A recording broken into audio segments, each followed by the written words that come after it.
on est heureux de recevoir Charles Pépin, philosophe, que certainement beaucoup d'entre vous le connaissent déjà, pour venir parler des vertus de l'échec, si je ne me trompe pas.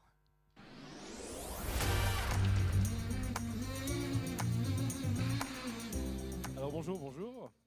Je vais vous parler des vertus de l'échec, mais aussi de l'audace, et aussi dans son rapport à l'innovation. Et on va entrer directement dans le vif du sujet. Oser, c'est tout simplement oser l'échec. Je vais essayer d'expliquer cet énoncé. Il ne faut pas penser que voilà, quand on a de l'audace, on risque peut-être de rencontrer l'échec, mais on va tout faire pour l'éviter. En fait, il faut un petit peu changer de regard, au fond, et comprendre que quand on agit de manière audacieuse, on va nécessairement rencontrer des échecs, et que ces échecs ne sont pas des accidents, ils ne sont pas quelque chose qu'il faudrait tolérer ou par rapport à quoi il faudrait avoir une sorte de douceur. Ils font partie de la normalité d'un chemin d'audace et d'innovation. D'ailleurs, la phrase bien connue que vous connaissez, l'erreur est humaine, ne signifie pas, comme on pourrait le croire à première écoute, oui, ça arrive, il faut être gentil, il faut être tendre, il faut pardonner, il faut accepter, il faut fermer les yeux. Pas du tout. La phrase veut dire, l'erreur est humaine, c'est que c'est la manière normale d'apprendre chez l'animal humain. D'ailleurs, on va essayer de comprendre pourquoi, avant d'entrer dans la thématique plus précisément de l'audace et de l'innovation. Pourquoi? Ça, c'est une vraie question. C'est normal d'apprendre de ses erreurs. On pourrait se dire que finalement, on est programmé pour comprendre les choses d'instinct. On pourrait se dire qu'on n'a qu'à dérouler un logiciel comme un programme informatique et que finalement, le mode erreur est un mode bug. Quand vous avez un bug informatique ou quand vous utilisez un appareil très élaboré d'électroménager ou une voiture très, très moderne et qu'il y a une panne, c'est un accident, c'est un bug. Eh bien, dans l'esprit humain et dans l'aventure d'un individu humain, ça n'est pas comme ça. C'est normal. Pourquoi? Alors, on va la faire courte, ce n'est pas tout à fait le sujet, mais il faut quand même commencer par ça, parce que nous sommes des animaux ratés. Au sens propre, la nature a échoué à terminer son travail concernant les animaux humains. On peut le dire de façon plus positive, dans l'évolution de l'espèce, il y a eu ce qu'on appelle parfois le bug humain, c'est-à-dire qu'au fond, on s'est relevé.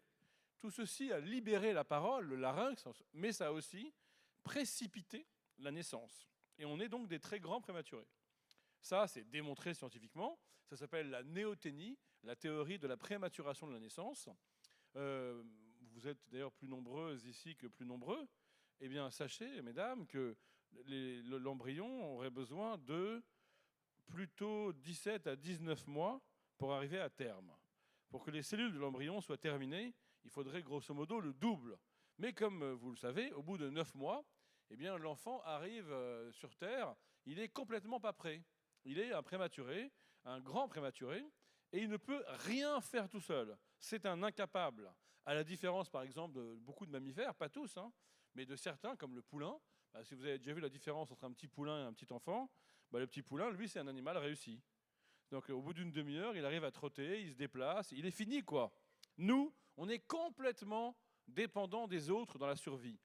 Et ça veut dire quoi? Et c'est là qu'on arrive à notre sujet. Ça veut dire que l'instinct naturel chez l'animal humain est extrêmement faible. Il est faillible, il est fragile. Mais s'il était fort, on pourrait savoir les choses d'instinct. On ne se tromperait pas. On n'aurait qu'à écouter l'instinct ou l'intuition, ou appelez-le comme vous voulez, pour savoir se repérer et éviter les erreurs et ne pas connaître l'échec. Mais ce n'est pas le cas. Nous sommes des animaux ratés à l'instinct complètement défaillant. Et on va compenser cette défaillance de l'instinct par tout ce qui fait la grandeur de la vie humaine. La famille, l'amour, l'entraide, la collaboration, la tradition, les livres, tout ça, c'est parce qu'on a un instinct naturel défaillant, parce qu'on n'est pas un petit poulain. Alors évidemment, tout est dit dans cette comparaison. C'est que le petit poulain, ok, il arrive tout de suite à marcher. Parfois 20 minutes il lui faut. Sauf que toute sa vie, il va faire la même chose. Nous, on va galérer beaucoup avant de réussir à marcher. On va en moyenne connaître 2000 échecs avant le premier succès. Mais pendant ce moment d'expérience de l'échec, pendant ce moment de tâtonnement, pendant ces mois de rectification, on va développer tellement de liens humains intéressants qu'on ira beaucoup plus loin que le petit poulain qui pourtant avait mieux commencé. car on n'a jamais vu un seul poulain faire ne serait-ce que du tricycle. Alors, a fortiori, pas du vélo, a fortiori, pas conduire une voiture, a fortiori, pas piloter un avion. Ce que je veux dire, c'est que parce qu'on rate, on va finalement beaucoup plus loin que si on n'avait pas commencé par rater. Pourquoi? Parce que c'est une autre vie. On n'est pas comme ça dans la soumission à l'instinct qui nous dirait comment faire, qui nous dirait quoi faire. On n'a pas qu'à obéir à l'instinct naturel. Heureusement que nous sommes des animaux ratés. C'est pourquoi nous sommes des humains réussis. Et des humains réussis, on arrive à notre sujet, c'est des humains qui tentent, qui prennent des conseils, qui expérimentent le réel, qui vont voir, qui reviennent avec un apprentissage nouveau. Et parfois d'ailleurs, pas d'apprentissage. Parfois l'apprentissage ne vient pas tout de suite. Quand on valorise, comme moi, les vertus de l'échec, on se retrouve parfois caricaturé et on se retrouve un peu réduit à une sorte de pensée américaine visant à dire « tout échec est une chance, tout échec est un diplôme, bravo, tu as échoué ». Je ne dis pas ça. Je dis que l'échec est une expérience. Mais attention, cette expérience, elle va nous nourrir, elle va nous apporter des choses. Et quand on a été audacieux, par exemple, quand on a innové technologiquement, innové dans une manière de faire, innové dans une manière relationnelle, innové éventuellement dans une relation client, innové dans une nouvelle façon de parler à un client, innové de n'importe quelle manière que vous voulez, quand on a osé innover, eh bien, et qu'on se plante, on ne va pas tout de suite avoir l'expérience intéressante. Parfois, le retour d'expérience va prendre du temps. Et ça, c'est quelque chose que je dis souvent qui est important, c'est que si on valorise les vertus de l'échec, on dit c'est parce que l'échec est plus riche d'apprentissage que le succès. Très bien, mais il ne faut pas réclamer tout de suite l'enseignement. Imaginez que vous ayez un enfant qui a eu une mauvaise note et qui est blessé parce qu'il a eu 8 sur 20 au collège. Mais vous avez lu Les vertus de l'échec, mon livre, alors vous dites qu'il faut valoriser l'échec. C'est-à-dire, c'est pas grave, c'est une expérience. Qu'est-ce que tu en as retenu? Mais le pauvre enfant, ça se trouve, il n'a rien retenu pour l'instant. Donc si vous le culpabilisez en lui disant « c'est pas grave, t'es le dernier, mais qu'est-ce que tu en as retenu ?» et qu'il n'en a rien retenu à part qu'il est le dernier, c'est la double peine. Donc ce qu'il faut faire, c'est dire, voilà, cette expérience de l'échec va plus t'apprendre que le succès, mais sur le long terme. Il faut avoir le courage quand même d'endurer cette résistance du réel. Mais sur le long terme, effectivement, l'expérience de l'échec est toujours plus riche que l'expérience du succès. Je dis souvent qu'il y a une ivresse du succès quand il n'y a qu'une sagesse de l'échec. Le but, c'est quand même le succès. C'est de connaître cette ivresse, mais cette ivresse est moins riche d'enseignements. Regardez dans votre vie privée. Regardez dans votre vie professionnelle. Je vais donner un exemple de ma pratique à moi, juste pour que ça fasse résonner la vôtre. Moi, j'ai écrit une quinzaine de livres, et il y a eu pas mal de bides, d'échecs, et puis quelques gros succès. Donc si je compare, mon plus gros échec et mon plus gros succès. Donc mon plus gros succès, peut-être c'est Les vertus de l'échec, ou alors une bande dessinée que j'avais fait avec Jules, La planète des sages. Et mon plus gros échec, c'est un livre qui s'appelle Les philosophes sur le divan, que je trouve excellent, mais que personne n'a lu, ni même ouvert, et que j'ai mis 3 ans à écrire. Donc, quand j'ai un succès, j'ai fait un best-seller, La planète des sages, qu'est-ce que ça m'apprend? Ben, pas grand-chose en fait. Je suis content, mon ego est flatté, mon banquier est rassuré, mes proches comprennent mieux pourquoi j'ai fait ce choix de vie. Je suis devenu un cadeau de Noël, c'est bien agréable. C'est pas très enrichissant. Enfin, financièrement, si, mais c'est pas très enrichissant. Je me pose pas beaucoup de questions. Je me dis que j'ai de la chance, qu'il faut en profiter. Loin de moi l'idée de cracher sur le succès. En revanche, quand j'écris Les philosophes sur le divan, qui est une pièce de théâtre dans laquelle je mets en scène Platon, Kant et Sartre, étant immortels et allant se faire soigner par Freud. Eh bien, j'ai bossé 3 ans, ça m'a beaucoup nui dans ma vie privée, parce que je pensais qu'à ça. Je me suis imaginé être devenu le psy de Platon et Freud, enfin non, Platon et Kant. Et quand le livre sort, je connais un échec, alors que c'était audacieux. Finalement, plus audacieux que de faire la bande dessinée que j'ai faite avec Jules, où on fait 2-3 blagues sur les philosophes. En tout cas, plus audacieux qu'un essai classique. C'est à la fois une pièce de théâtre, il faut connaître l'œuvre des philosophes, connaître bien la psychanalyse et faire une mise en scène qui est quand même un huis clos en plus. Et c'est quand même assez dur de connaître cet échec après avoir été audacieux. C'est quand même un échec complexe, il est critique, il est commercial, il est absolu, quoi. Et là, je me suis posé plein de questions, à savoir pourquoi j'écris, à savoir à qui j'écris, à qui je m'adresse. Et ces questions, je me les étais jamais posées avant. Dans le succès, on n'est pas hyper motivé pour s'arrêter et dire « oui, pourquoi ça a marché ?» Alors vous allez me dire, vous, dans vos boîtes, vous faites des brainstorming et des séminaires entiers pour savoir pourquoi ça marche. Ben, vous êtes des exceptions. La vérité, c'est qu'on se réunit quand ça ne marche pas. Et que la question du pourquoi se pose quand ça ne marche pas. Imaginez que vous ayez, par exemple, je sais pas, un appareil électroménager que j'ai évoqué tout à l'heure, absolument moderne, contemporain, design, avec une commande vocale, et que le truc fasse, je sais pas, j'en sais rien, je connais rien, j'invente, mais mettons, là je viens de goûter un smoothie incroyable avant de vous retrouver. Mettons que vous avez une machine à smoothie dingue. La machine va elle-même chercher les fruits, elle les mixe, elle les apporte, et le jus de fruits jaillit, et c'est ça l'ivresse du succès, quoi. Vous n'avez rien fait que de dire jus de fruits, multifruits. Et puis, un jour, ça tombe en panne. Eh bien là, vous allez vous interroger sur le système. En fait, on ne se demande pas comment ça marche avant que ça ne marche pas. C'est exactement pareil dans la vie psychique. Bon là, vous êtes un certain nombre, bon, statistiquement, vu votre âge, bon, vous êtes un peu jeune quand même, mais bon, je dirais qu'un quart de vous a déjà fait une dépression. Eh bien, ce quart-là, c'est plus poser de questions que les 3 quarts autres. Parce qu'il y a plein de gens, avant de faire leur dépression de milieu de vie, ils ne s'interrogent pas sur leur désir inconscient, sur ce qui compte vraiment pour eux. Et puis, comme ils ont à un moment craqué, fait un burn-out ou une dépression, et qu'ils ne comprennent même pas pourquoi, ils commencent à se poser des questions. Mais pourquoi j'ai craqué alors que mon boulot ça va, que je suis heureux en couple et que je n'ai pas de gros problèmes? Pourquoi je suis complètement déprimé? Et donc, c'est quand ça ne marche pas que la question s'élève. Et bien souvent, les gens qui ont connu cette dépression ou ce burn-out, quand ça va aller mieux, 2, 3 ans après, ou 6 mois dans le meilleur des cas, ils vont aller beaucoup, beaucoup mieux qu'avant. Parce que cette interrogation sur la vérité de leurs désirs, elle va être riche d'enseignements, beaucoup plus que les petits succès qu'on continue comme ça à mener. Et ce que je veux dire, c'est que c'est quand ça ne marche pas qu'on se demande comment ça marche. Et qu'on n'arrive pas à se poser vraiment la question. Oui, j'en vois qui se disent, analogie bizarre entre le presse-agrumes du smoothie et la dépression. C'est pareil, c'est juste deux dysfonctionnements. Eh bien, quand ça ne marche pas, on se demande comment ça marche. Eh bien, quand on veut être audacieux, on ne peut pas faire que réfléchir, on ne peut pas faire qu'anticiper. Il y a bien un moment, il faut lancer l'idée, il faut lancer le produit, il faut lancer le projet. Et là, on va rencontrer le réel. Et il va y avoir 2 cas de figure. Soit ça marche, en général ça marche parce qu'il y a une rencontre heureuse qui se passe, soit ça ne marche pas, et alors on se pose des questions, et les réponses à ces questions, elles vont nous apporter des idées qu'on n'aurait pas eues sans l'expérience de l'échec. Ce que je veux dire, c'est qu'une philosophie de l'audace, c'est une philosophie de l'action. C'est qu'il y a un moment, il faut y aller. Il y a une phrase du philosophe Alain que je trouve géniale qui dit « Le secret de l'action », je ne vous donne pas la chute tout de suite, parce que je voudrais d'abord vous préciser un petit peu les choses. Alain, vous le connaissez, il est philosophe, il est professeur en classe de terminale, mais il est aussi représentant de la France à la SDN, il est prix Nobel, je crois, ou enfin bon, c'est pas quelqu'un de secondaire.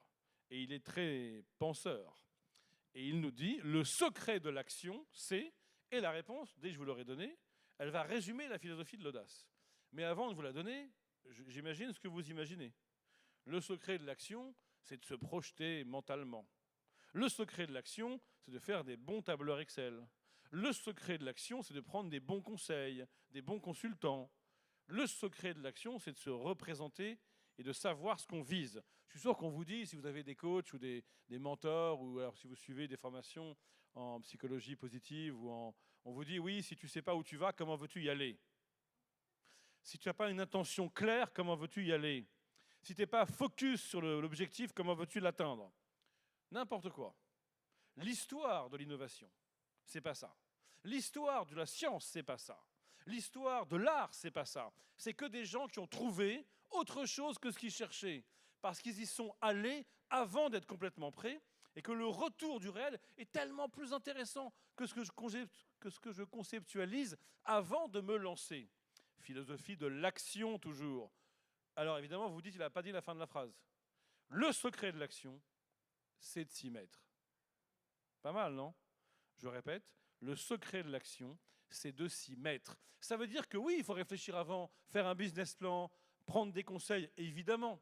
Mais on ne sera jamais complètement certain. On ne sera jamais complètement prêt. Et l'audace, c'est d'y aller sans être prêt.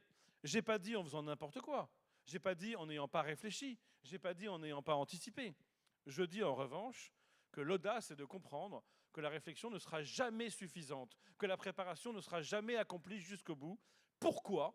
Parce que dès que vous agissez, vous reconfigurez le réel. Donc ça ne sert à rien d'anticiper pendant des années, puisque toute action change le réel dans lequel elle arrive, dans lequel elle intervient. Donc, il y a un moment, il faut y aller. Le secret de l'action, c'est de s'y mettre. Quand on a compris ça, on a compris que la vérité de l'action audacieuse, c'est de comprendre sa vérité en elle-même. La phrase est un peu bizarre, mais nous, très occidentaux, très rationnels, très bons élèves, on croit que le secret de l'action, c'est d'avoir bien réfléchi avant.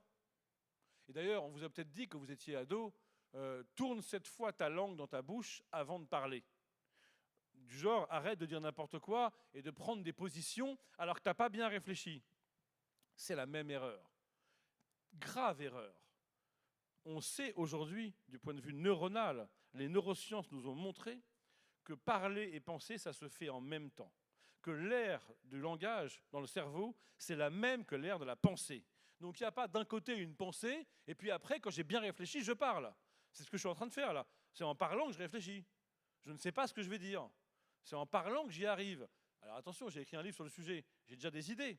Mais le fait de prendre la parole fait advenir de nouvelles idées, fait advenir une nouvelle mise en forme. C'est pareil pour l'action. Ok, on réfléchit, on anticipe, on conceptualise, on a un objectif, on a des valeurs, tout ça on peut y penser. Mais il y a un moment, il faut y aller. Et c'est ça l'audace. Autrement dit, le sens du risque, et c'est très important dans une philosophie de l'innovation, c'est d'être capable d'y aller même dans l'incertitude. Donc ce n'est pas l'amour du risque. L'amour du risque, c'est de faire n'importe quoi. C'est de vouloir se sentir vivant à l'occasion d'une prise de risque inconsidérée, illimitée. L'amour du risque, c'est les sportifs de l'extrême. L'amour du risque, c'est les drogues dures pour avoir un shoot qui peut peut-être nous tuer, mais dans le doute, on le tente quand même. Ça, c'est de l'amour du risque. Je parle évidemment pas de ça. Je parle du sens du risque. C'est-à-dire de l'amour du risque qui reste une fois que j'ai anticipé et que je l'ai réduit au maximum. Mais une fois que j'ai anticipé et que je l'ai réduit au maximum, il en reste. Il en restera toujours. Et bien, le sens du risque, c'est d'aimer prendre le risque qui reste. Or, dans notre pensée de l'anticipation permanente, dans notre pensée de la rationalisation excessive, dans notre pensée de bon élève, de quelqu'un qui est précautionneux, en fait, on n'aime pas le sens du risque. On n'aime pas prendre même le risque qui reste, alors qu'il y en aura toujours. Et que la vraie vie, c'est de savoir prendre le risque qui reste. Où l'on revient à notre sujet, c'est que cette audace-là, elle sera mathématiquement, parfois couronnée de succès, et parfois couronnée d'échecs, j'ai envie de dire. Couronnée d'échecs. L'échec, dans ce cas, ce n'est plus une humiliation, ce n'est plus une grande désillusion, c'est la preuve rétroactive qu'on a été capable d'audace. Regardez autour de vous. Vous allez me dire, il est marrant avec cette idée que pour réussir, il faut échouer. Mais moi, je pense à ces genres de personnes que je jalouse, qui réussissent sans échouer. En général, c'est faux. Que si vous regardez de près, les personnes qui réussissent bien, beaucoup, ont plus échoué que la moyenne. En revanche, il est vrai qu'il y a des personnes qui sont tout le temps contentées d'être des moyens bons. Et ceux-là, ils vont peut-être réussir à être des moyens bons sans connaître l'échec, c'est vrai. Mais dans une philosophie de l'audace et de l'innovation, on ne tente pas simplement le moyen bon. On tente de sortir du lot et d'exprimer quelque chose de singulier. Et dans ce cas-là, on s'aperçoit, c'est ce que j'ai démontré dans mon livre, Les vertus de l'échec, en parlant des sportifs, en parlant des entrepreneurs, en parlant des chanteuses, en parlant des savants, que tous ceux qui ont réussi, ils ont pris le risque de l'échec. D'ailleurs, pour bien vous faire comprendre la démarche, je voudrais vous poser une autre question. Mais cette question, je voudrais vous la poser et que vous y réfléchissiez vraiment, authentiquement, même si elle vous fait rire, je voudrais que vous vous la posiez vraiment. Parce que dans la réponse qui va surgir, vous allez toucher la vérité du sujet.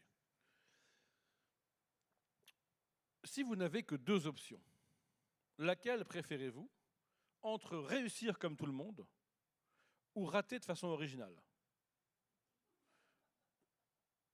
Je vous avais dit que ça allait peut-être vous faire rire, mais je vous demande surtout de réfléchir. Soyez honnête, je vous laisse 1 heure en silence. Soyez honnête, et vous n'avez que 2 choix. Réussir comme tout le monde, on voit ce que ça veut dire, hein, ou échouer d'une manière singulière. Si la réponse qui émerge, c'est clairement réussir comme tout le monde, c'est-à-dire ouais, c'est déjà galère de réussir, ça me va de réussir comme tout le monde, vous avez bien fait de venir. Parce que c'est grave. Parce que si vous voulez réussir comme tout le monde, vous ne pourrez jamais réussir de manière originale. Vous ne pourrez jamais réussir singulièrement. La condition pour réussir vraiment, pour être vous-même en fait, pour devenir vous-même, pour exprimer votre singularité, c'est d'abord de prendre le risque de rater de façon singulière. Ce que j'ai dit toute ma vie à mes élèves de lycée, moi je suis prof de lycée depuis plus de 20 ans, c'est que je ne peux pas mettre la même note à quelqu'un qui tente rien, qui fait un hors-sujet sans audace, qui reprend 3 clichés de l'époque et qui fait 1 page et demie, il va avoir 7. Et puis quelqu'un qui est audacieux, qui se lâche, qui prend 4 heures, qui fait un hors-sujet complet mais original, il va avoir 7. C'est lamentable. Je ne peux pas leur mettre la même note.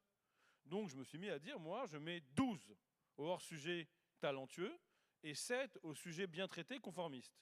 Alors il y a eu des protestations, mais c'est injuste, parce que du coup, celui qui fait un hors-sujet génial, il a 12, et celui qui fait un truc pas mal dans le sujet, il a 12 aussi. Donc j'ai dit, c'est vrai. Je me suis mis à mettre 2 notes. Une note qui veut dire est-ce que le sujet est traité, et une note de promesse de singularité. Il y avait 2 notes, sur la même copie évidemment. Ce que je veux dire, c'est que dans les vertus de l'échec, il faut encourager les ratages prometteurs.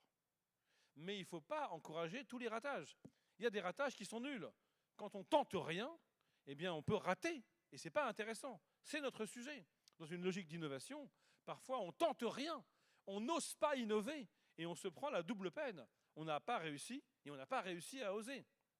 Rappelez-vous, c'était peut-être hier soir, si ça se trouve. J'étais pas là. C'était peut-être il y a 2 mois, ou peut-être pour d'autres moins jeunes, il y a 30 ans. Vous étiez dans une soirée et vous avez vu quelqu'un qui vous plaisait beaucoup, là au bar, derrière, près du balcon, près de la fenêtre. Et vous avez senti un vrai élan. Vous dites, peut-être on pourrait s'aimer, ça pourrait être quelqu'un qui compte dans ma vie, j'ai envie d'y aller. J'ai envie d'avoir l'audace d'engager la conversation. Mais je ne sais pas comment faire. Je ne trouve pas les mots. Je tourne dans ma tête la phrase d'approche parfaite. Le perfectionnisme, c'est l'autre visage de la peur de l'échec. J'attends d'être parfaitement prêt pour y aller, d'avoir trouvé la phrase qui tue, l'accroche qui fait rire. Et puis je ne trouve pas, et la personne s'en va. Et c'est fini. Et le soir, je me retrouve tout seul dans mon lit encore une fois.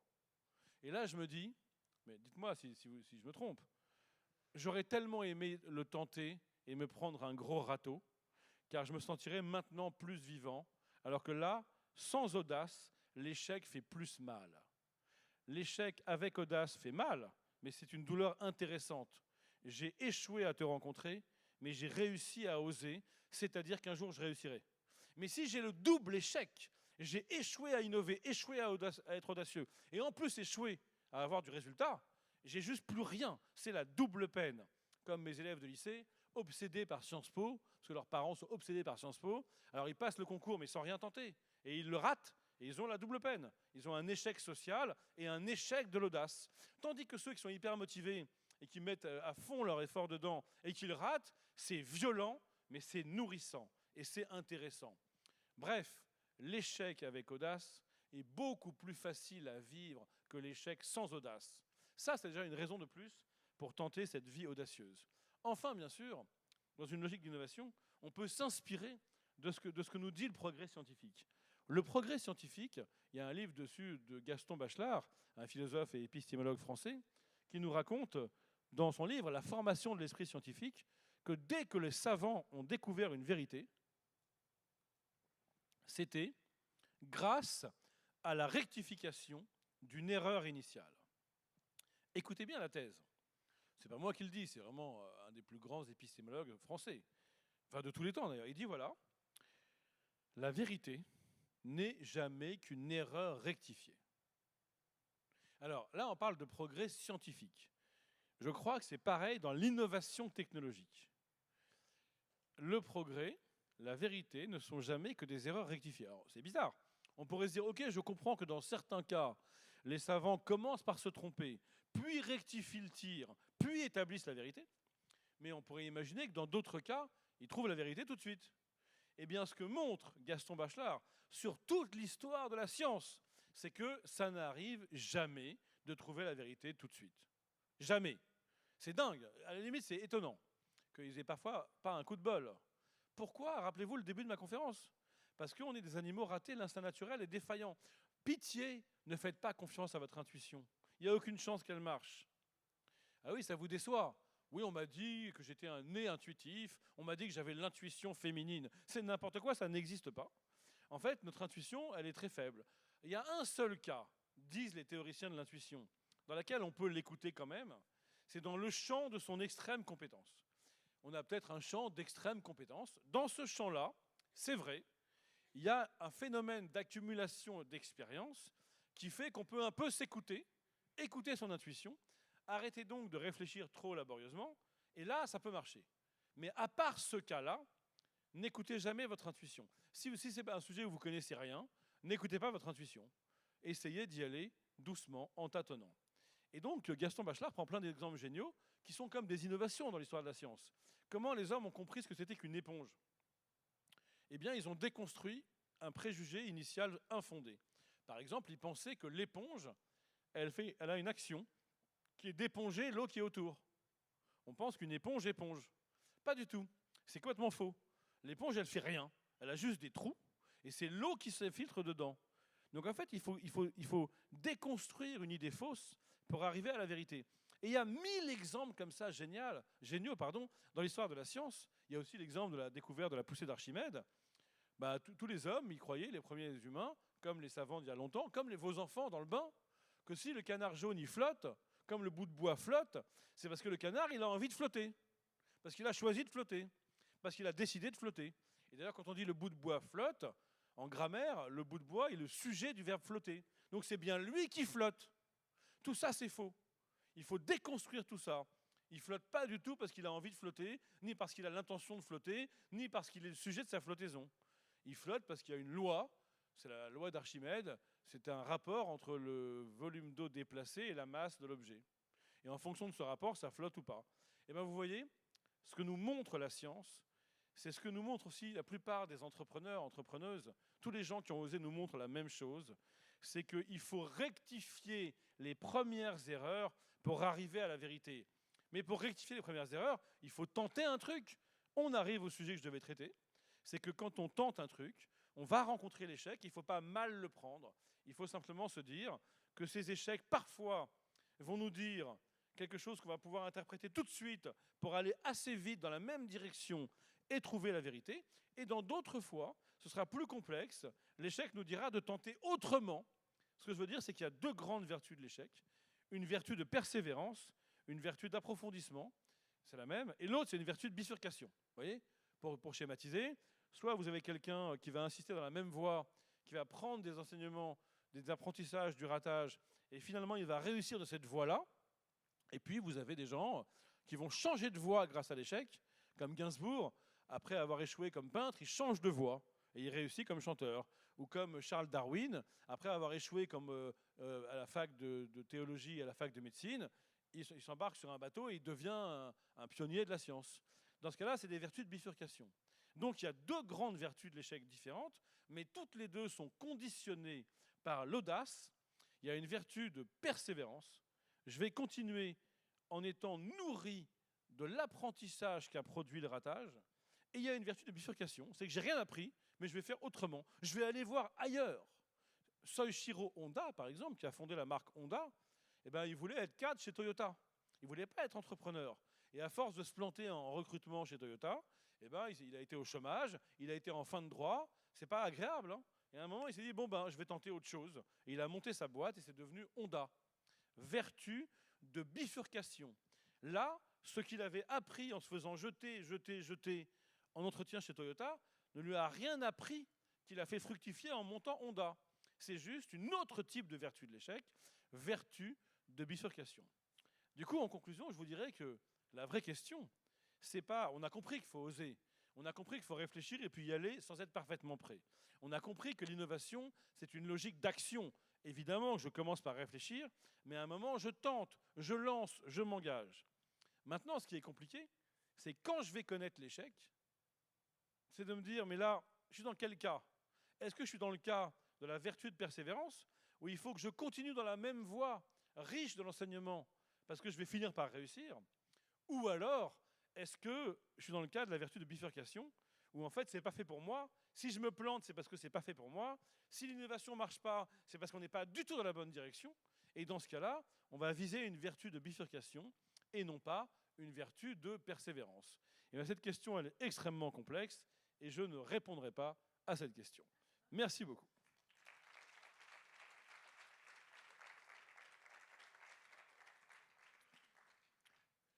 Vous avez peut-être des questions? Exactement. Est-ce qu'il y a des questions? Merci, merci infiniment. Bonjour. Moi, je voulais savoir, juste par rapport à votre analyse sur l'échec, s'il y en a plusieurs échecs qui sont réguliers, oui. etc. Alors, est-ce que votre analyse, elle tient toujours? Oui, en tout cas, c'est la bonne question. Vous avez bien raison, madame, de dire, oui, mais si l'échec se répète. Oui. Parce que ce qui fait mal, c'est ça. Tout le monde se plante, mais quand on se plante en répétition de la même façon, là, ça fait mal. Donc c'est le gros sujet, j'ai un chapitre entier dans mon livre là-dessus. Pour le dire vite, il y a deux cas de figure. Soit vous avez l'impression d'une répétition à l'identique, parce qu'en fait, vous avez une pensée trop binaire et vous n'êtes pas assez attentive. Et donc en fait, comme il n'y a que deux cases, échec et succès, en fait, vous progressez, mais vous ne le voyez pas, parce que c'est toujours un échec. Dans ce cas-là, ce n'est pas grave, il suffit d'être attentif et de comprendre qu'on est en train de progresser de ratage en ratage. Autrement dit, qu'on rate de mieux en mieux. C'est ce que disait Beckett, hein. Tu as échoué, essaye encore, échoue encore, mais échoue mieux. L'illustration de ça, c'est un tennisman qui a été excellent, qui a rivalisé avec Federer avant, qui s'appelait Wawrinka. Il est encore en train de jouer, mais là, il a été blessé. Et en fait, il s'est tatoué cette phrase de Beckett sur l'avant-bras. Et il a compris qu'en fait, il n'arrêtait pas de perdre contre Federer, il est suisse comme lui, mais qui c'était de plus en plus serré, qui jouait de mieux en mieux. Et donc, s'il avait eu une pensée binaire, il aurait abandonné, mais il a compris qu'en fait, il ratait de mieux en mieux, il a fini par le battre, il est arrivé numéro 3 mondial. Et puis, il y a l'autre cas de figure, où en vérité, je ne progresse pas. Et donc, la phrase « l'erreur est humaine » que j'ai évoquée, la suite, c'est « l'erreur est humaine, mais la répéter est diabolique ». Et ça, c'est le deuxième cas.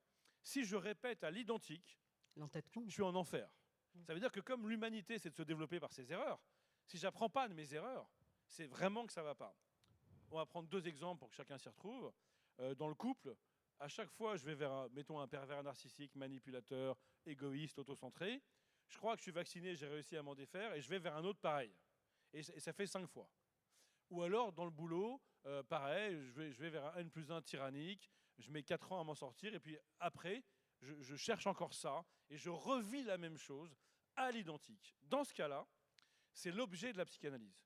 Dans ce cas-là, il faut consulter, parce que c'est qu'il y a une jouissance inconsciente.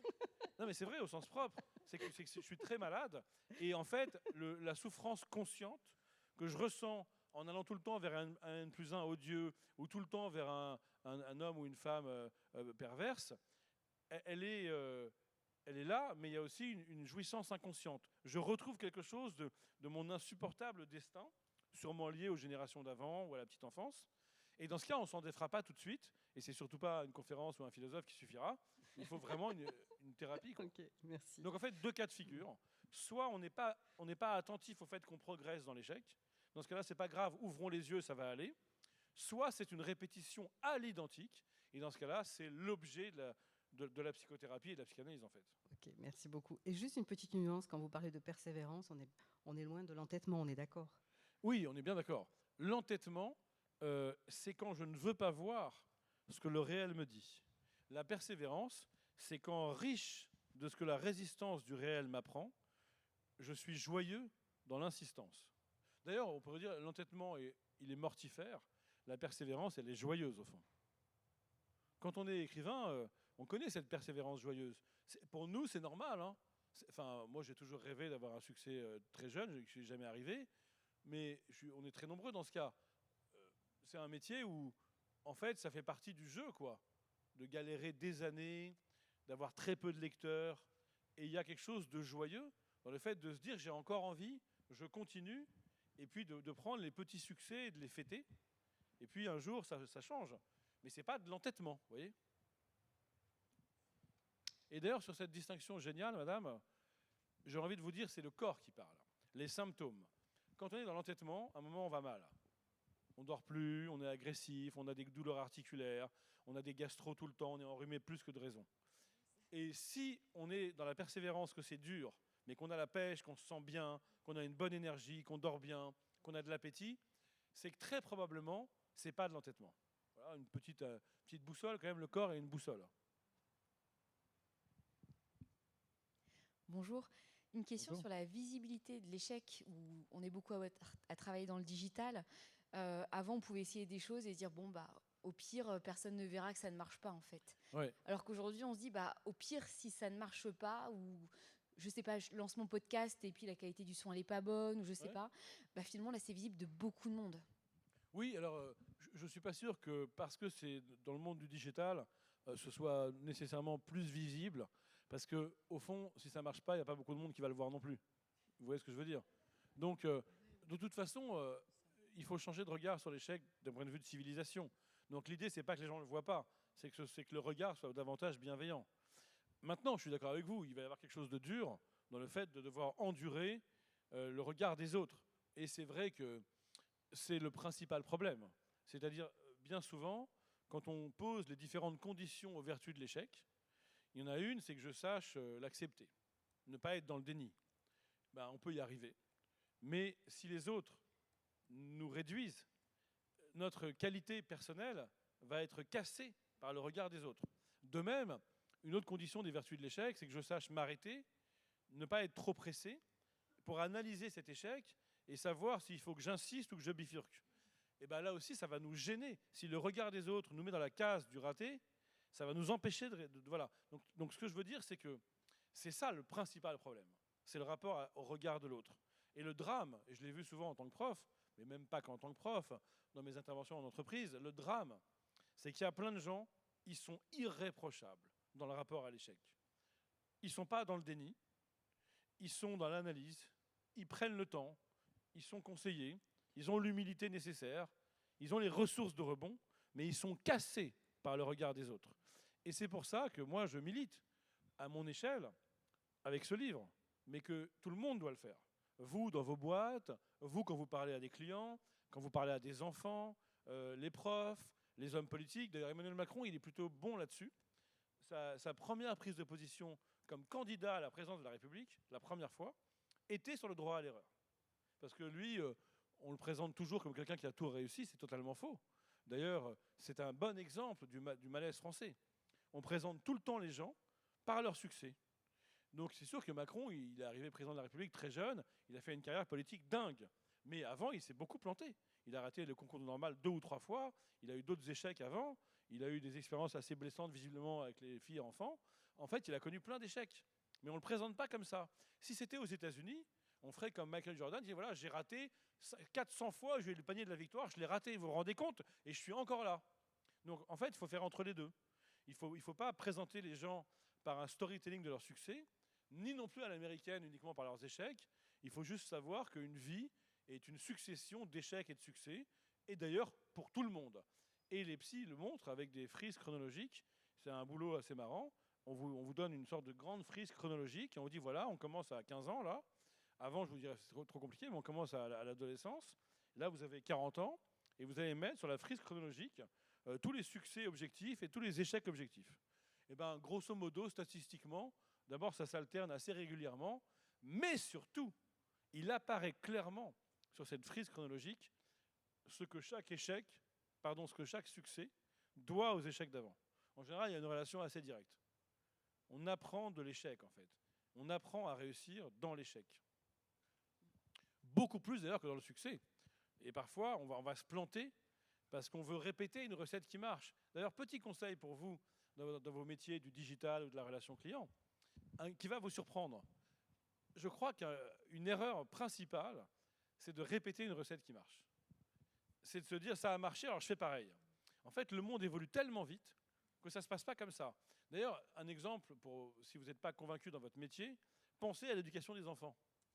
Dans l'éducation des enfants, on s'aperçoit que la pire erreur, c'est de se dire ouais, ça a marché, alors je vais le refaire. Parce qu'ils grandissent tellement vite, ils sont tellement connectés à un monde qui évolue tellement vite, qu'il n'y a aucune raison qu'une recette qui a marché marche. Ouais.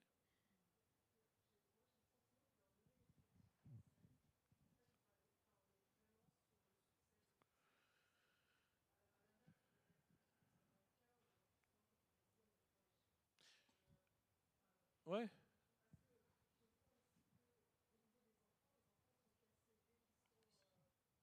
Hmm. Ouais.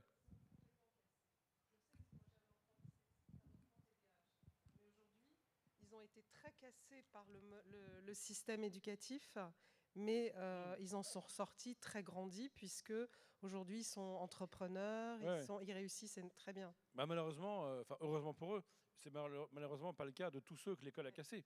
En fait, l'école française, d'abord, il faut quand même être plus nuancé. Oui. Elle a beaucoup de qualités et surtout, elle a eu beaucoup d'efficacité, notamment euh, en étant une école de la norme et en proposant à tout le monde d'avoir des chances égales de s'élever socialement.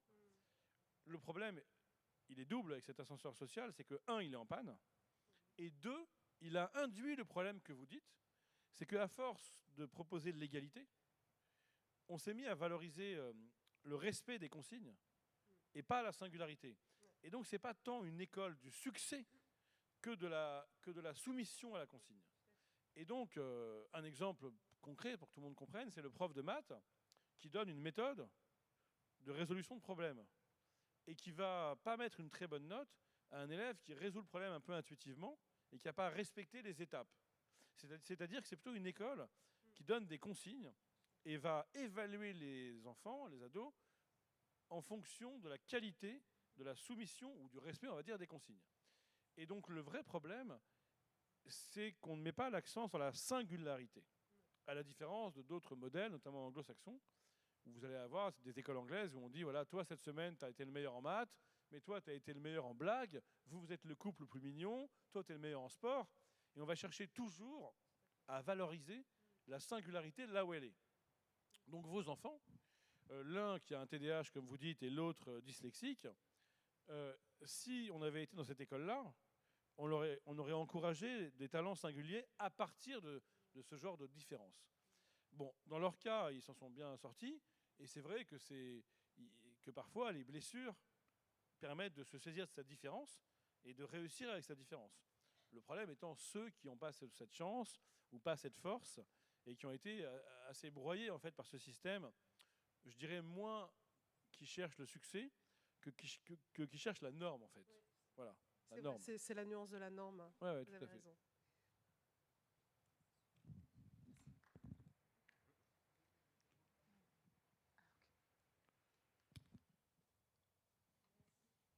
Merci beaucoup. Merci à vous.